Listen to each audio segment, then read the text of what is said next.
Welcome. Ever wondered about the dark history lurking beneath the beautiful, lush fields of the 19th century English countryside? You're about to find out. Today, we reveal a shocking truth that underpinned the agricultural revolution, a secret ingredient no one talks about.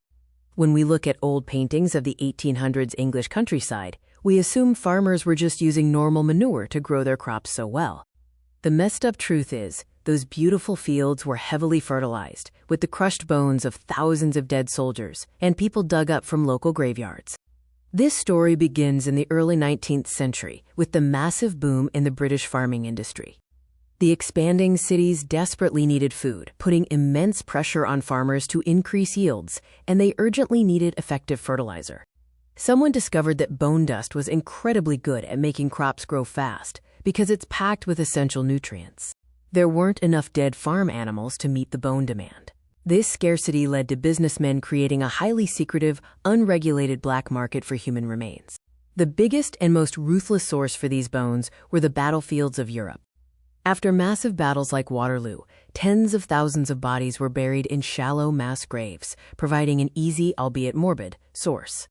Bone scavengers traveled across the ocean, digging up these fields and packing the skeletons into shipping crates, sometimes mixed with dead horses to seem less suspicious.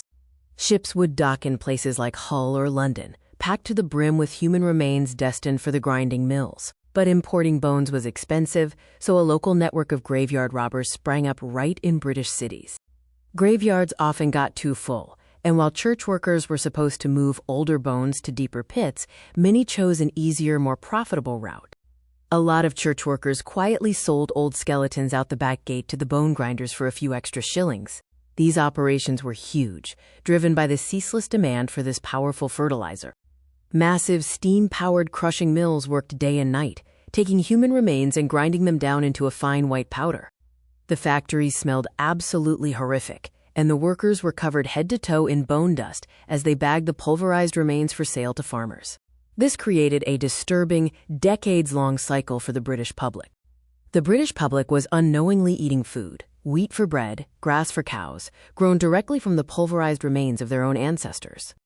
Eventually, the public outcry over human bodies being treated like a cash crop led to newspaper articles and government intervention to regulate the fertilizer industry and stop the practice.